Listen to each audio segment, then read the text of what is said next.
CM Shivraj 14 सितंबर को स्व सहायता समूहों से करेंगे संवाद। वर्चुअल तरीके से संवाद कार्यक्रम में देंगे सरकार की योजनाओं की जानकारी।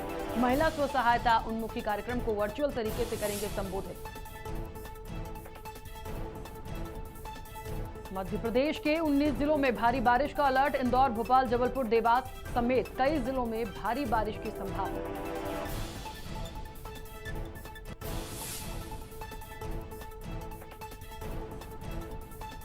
खरगोन बिस्टान थाने में आदिवासी युवक की मौत के मामले में बड़ी कार्रवाई। एसपी शैलेंद्र सिंह चौहान को हटाया गया। टीआई समेत 4 लोगों पर पहले हो चुकी है कार्रवाई।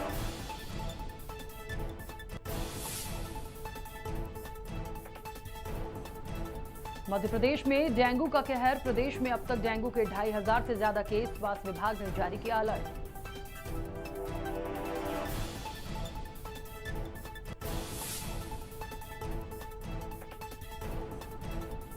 और जम्मू कश्मीर के बारामूला में बादल फटने से बड़ी तबाही। 5 लोग हुए लापता। लाखों रुपए का हुआ नुकसान।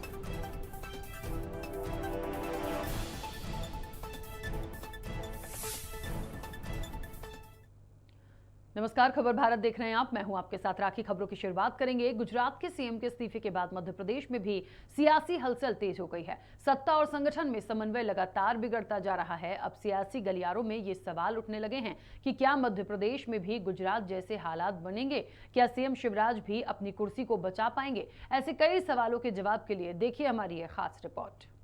गुजरात के सीएम विजय रूपाणी को हटाए जाने के बाद मध्य प्रदेश में भी मुख्यमंत्री शिवराज सिंह चौहान को हटाए जाने की अटकलें तेज हो गई हैं, क्योंकि मध्य प्रदेश भाजपा संगठन और सत्ता में गहरी खाई बनती जा रही है। सूत्रों के मुताबिक बीजेपी प्रदेश अध्यक्ष वी.डी. शर्मा और मुख्यमंत्री शिवराज सिंह चौहान के बीच भी पटरी नहीं बैठ पा रही है।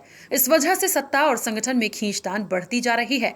2 दिन पहले जिस तरह से बीजेपी के प्रदेश प्रभारी मुरलीधर राव ने पद मांगने वाले पूर्व सांसद, विधायक और पार्षदों को नालायक बताया था, उसके बाद शिवराज सिंह चौहान ने मुरलीधर राव के बयान को ठेंगा दिखाते हुए 15 साल से निगम मंडल में राज्य मंत्री के पद पर रहे शिव चौबे को निर्धन वर्ग कल्याण आयोग का अध्यक्ष बना दिया। इसके पहले वे अपने करीबी स्वामी अखिलेश्वरानंद महाराज को गौ संवर्धन बोर्ड का अध्यक्ष भी नियुक्त कर चुके हैं। बाकी निगम मंडल में अभी भी सियासी खींचतान की वजह से नियुक्ति नहीं हो पा रही है। चर्चा है कि मुख्यमंत्री शिवराज सिंह चौहान को हटाने के लिए बीजेपी प्रदेश अध्यक्ष वी.डी. शर्मा और प्रदेश प्रभारी मुरलीधर राव और राष्ट्रीय सह संगठन महामंत्री शिव प्रकाश और मध्य प्रदेश के सह संगठन महामंत्री हितानंद शर्मा ने लॉबिंग शुरू कर दी है। ये माना जा रहा है कि मध्य प्रदेश में शिवराज सिंह चौहान को हटाकर वी.डी. शर्मा को प्रदेश की कमान सौंपी जा सकती है। ऐसे में बड़ा सवाल ये उठता है कि यदि वी.डी. शर्मा को मुख्यमंत्री बनाया जाता है तो प्रदेश अध्यक्ष के तौर पर अगला चेहरा किसका होगा? मध्य प्रदेश में जिस तरह से ओबीसी आरक्षण का मुद्दा गरमाया हुआ है, इससे ये माना जा रहा है कि केंद्रीय मंत्री प्रहलाद पटेल को बीजेपी का प्रदेश अध्यक्ष बनाया जा सकता है। अगले वर्ष उत्तर प्रदेश और गुजरात राज्य में विधानसभा चुनाव होने हैं, जिसको लेकर बीजेपी संगठन ने अपनी तैयारी शुरू कर दी है। पार्टी सूत्रों के मुताबिक बीते दिनों मुख्यमंत्री शिवराज सिंह चौहान को भी दिल्ली तलब किया गया था। इसके बाद से मध्य प्रदेश में सत्ता परिवर्तन की चर्चा को बल मिल रहा है। कुर्सी के सियासी खेल में बीजेपी संगठन में भी खेमेबाजी देखने को मिल रही है। शिवराज सिंह चौहान ने भी वी.डी. शर्मा के एंटी नेताओं से नजदीकियां बनाना शुरू कर दिया है, ताकि भविष्य में उनकी कुर्सी बची रहे। वहीं दूसरी तरफ ये माना जा रहा है कि वी.डी. शर्मा को संघ की तरफ से फ्री हैंड मिला हुआ है। देखिए, राजनीतिक क्षितिज पर बहुत सारे राजनीतिक दल काम कर रहे हैं, लेकिन भारतीय जनता पार्टी जो राजनीति कर रहा है वो भारतीय जनता पार्टी की राजनीति के बारे में सर्वविदित है कि संगठन आधारित राजनीति करते हैं। भारतीय जनता पार्टी में जो भी निर्णय होते हैं वो एकल निर्णय नहीं होता, वो सामूहिक निर्णय होते हैं और उसके पीछे हेतु होता है उस प्रदेश का, राजनीति का और देश का भविष्य कैसा होना चाहिए। उस निमित्त बहुत विचार मंथन करके कोई निर्णय किया जाता है। जबकि जो कांग्रेस या अन्य विपक्षी दल हैं वहाँ सामूहिक निर्णय की जगह एकल निर्णय होता है। तो जहाँ एकल निर्णय होता है वहाँ दिक्कतें रहती है। और अभी आप प्रदेश में देख रहे हो, जिन जिन प्रदेशों में कांग्रेस की सरकारें हैं वहाँ स्थिति क्या है। निरंतर कलेश जो है सामने आ रहा है, लोगों को विकास से कोई मतलब भी नहीं है। लेकिन जहाँ भारतीय जनता पार्टी के संदर्भ में बात करता हूँ तो जहाँ जहाँ भारतीय जनता पार्टी की सरकारें हैं और यदि केंद्र ने या शीर्ष नेतृत्व ने कोई निर्णय करा है तो वहाँ विकास में कोई बाधा नहीं है। कुल मिलाकर बीजेपी संगठन में इन दिनों नूरा कुश्ती का खेल चल रहा है। बीजेपी के वरिष्ठ नेताओं के मुताबिक प्रदेश अध्यक्ष वीडी शर्मा के संगठनात्मक निर्णयों में अपरिपक्वता दिखाई दे रही है। वे अपनी लाइन लंबी करने के लिए सबकी लाइन छोटे करने की रणनीति पर काम कर रहे हैं। यही वजह है कि वीडी शर्मा अपना राजनीतिक भविष्य सुरक्षित करने के लिए अपनी नई टीम तैयार करने में जुटे हैं। वीडी शर्मा भी मुख्यमंत्री शिवराज सिंह चौहान की तर्ज पर वट वृक्ष की भांति अपनी शाखाएं मजबूत कर रहे हैं। वीडी शर्मा की ये नीतियां भविष्य में कितनी सफल होती हैं? देखिए, कोई किसी तरह का सिलसिला नहीं चल रहा है। वहाँ की परिस्थिति क्या होगी, किस स्थिति में वहाँ पे इस्तीफा लिया गया है, मांगा गया है या उनके खुद के द्वारा पेशकश की गई है, अभी ये कोई भी बात स्पष्ट नहीं हुई है।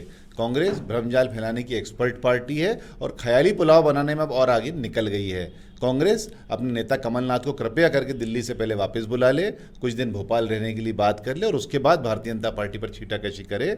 हमारे यहाँ मजबूत नेतृत्व चल रहा है और नेतृत्व हमारे यहाँ केवल एक व्यक्ति का नहीं होता, पूरी पार्टी का होता है। इसलिए निश्चित रूप से चेहरे के बारे में पहले तो कोई बात है ही नहीं, और यदि होगी भी तो कांग्रेस के पेट में दर्द नहीं होना चाहिए। हमारा सारा परिवार का मसला होता है जो आपस में ही हम लोग सारी चर्चा करके विषय को खत्म करते हैं।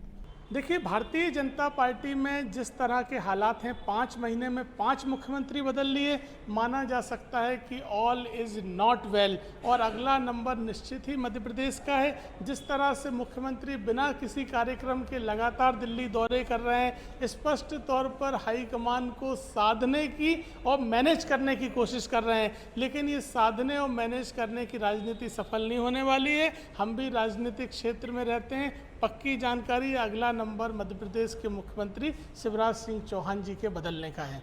वीडी शर्मा के बारे में कहा जाता है कि वे अति महत्वाकांक्षी हैं। उनका एकमात्र लक्ष्य श्यामला हिल्स तक पहुंचना है। यही वजह है कि वे संगठन में अपने हिसाब से वरिष्ठों की सलाह को दरकिनार करते हुए संगठन में अपना साम्राज्य स्थापित करना चाहते हैं। इनके अलावा गृह मंत्री नरोत्तम मिश्रा, राष्ट्रीय महासचिव कैलाश विजयवर्गीय और केंद्रीय मंत्री प्रहलाद पटेल के बीच भी नूरा कुश्ती का खेल चल रहा है। गुजरात के मुख्यमंत्री विजय रूपाणी को पद से हटाए जाने के बाद अब मध्य प्रदेश में भी मुख्यमंत्री शिवराज सिंह चौहान को हटाए जाने की कवायदें तेज हो गई हैं। सूत्रों की माने तो मध्य प्रदेश भाजपा संगठन और सत्ता में कहीं न कहीं गहरी खाई जो है वो बनती देखी जा रही है। मुख्यमंत्री शिवराज सिंह चौहान सब पद से हटाए जाते हैं या वो लगातार पद पे बने रहेंगे, ये आने वाला समय बताएगा। कैमरा पर्सन सतीश गुप्ता के साथ प्रदीप तलैया, खबर भारत, भोपाल। चलिए आगे बढ़ेंगे। सीएम शिवराज सिंह सतना के रैगांव विधानसभा पहुंचे, जहां सीएम ने शिवराजपुर गांव में जनसभा को संबोधित किया। सीएम शिवराज ने जनसभा को संबोधित करते हुए सरकार की योजनाओं की जानकारी दी। उन्होंने कहा कि रैगांव के शिवराजपुर में 18 करोड़ रुपए की लागत से स्कूल बनाया जाएगा, साथ ही गांव में विद्युत सबस्टेशन भी स्थापित किया जाएगा। सीएम ने ग्रामीणों की पानी की समस्या को देखते हुए नल जल योजना के ग्रामीणों के घरों तक पानी पहुंचाने की भी बात कही। इसके अलावा शिवराजपुर में पुलिस चौकी खोलने की घोषणा की है। हमने ये तय किया है कि 20-25 गांव के बीच में एक स्कूल ऐसा हो जो प्राइवेट स्कूलों से भी बढ़कर हो। हाँ, सब विषयों के ठीक शिक्षक रहे, स्कूल में लाइब्रेरी हो, प्रयोगशाला हो, खेल का मैदान हो। अच्छा, आजकल प्राइवेट स्कूल में भी दूर दूर बस में भेज देते हैं, तो बस चलेगी और जो एडमिशन जिन बच्चों का होगा।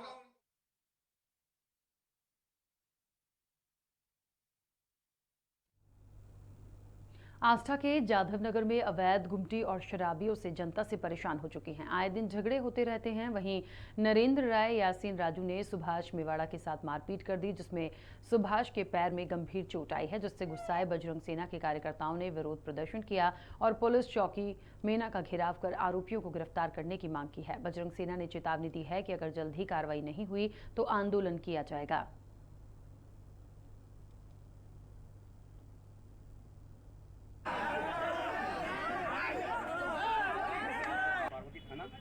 उन्होंने सारी बातें आपकी मान ली है, जो कमरा है वो भी खाली करके दिखाएंगे आपको। पूर्व मुख्यमंत्री दिग्विजय सिंह के ट्वीट पर भाजपा प्रवक्ता लोकेंद्र पराशर ने पलटवार किया। उन्होंने कहा कि दिग्विजय सिंह की प्रदेश की जनता के बीच कोई हैसियत नहीं बची है। दिग्विजय सिंह सिर्फ कांग्रेस का सर्वनाश करने में लगे हैं। लोकेंद्र पराशर ने कहा कि दिग्विजय सिंह हमेशा ऊंची राजनीति करते हैं।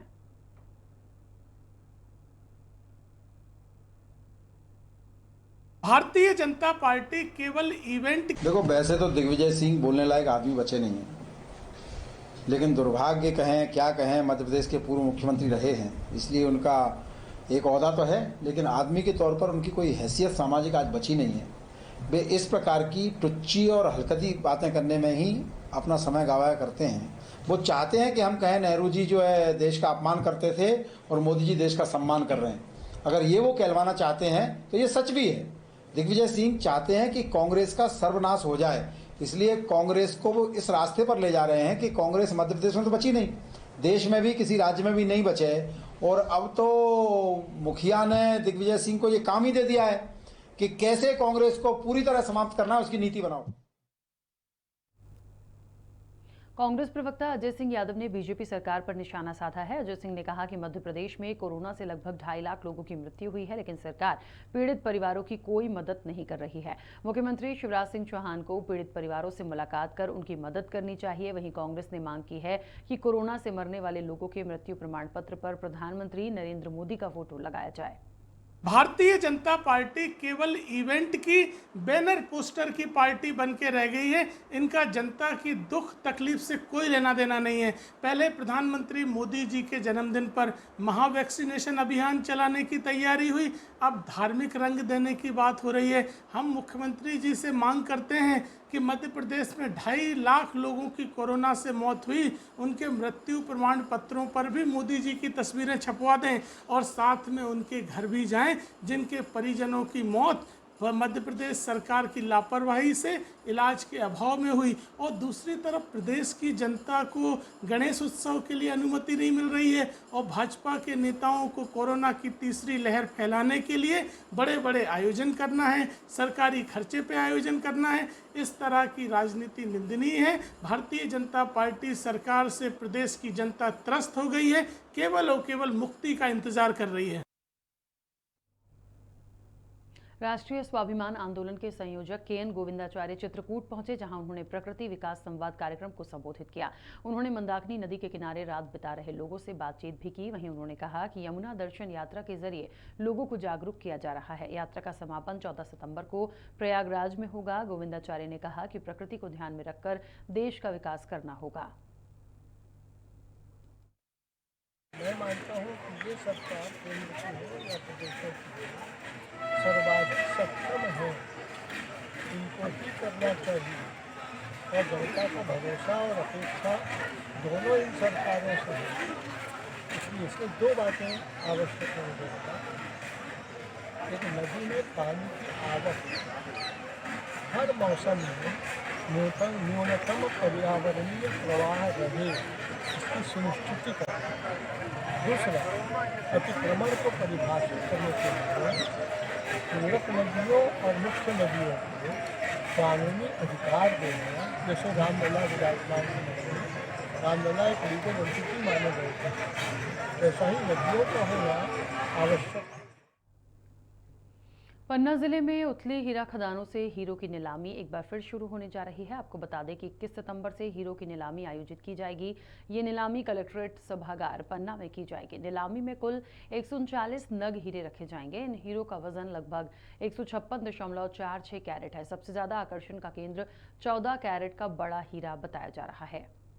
सितंबर को हीरे की नीलामी होनी है। निश्चित ही कोरोना के लॉकडाउन की वजह से हीरों की आवक जो है हीरा कार्यालय में कम हुई है, लेकिन जिनके भी लगभग 17-18 हीरे जो जमा है, उन हीरों की नीलामी कार्यक्रम जारी किया गया है।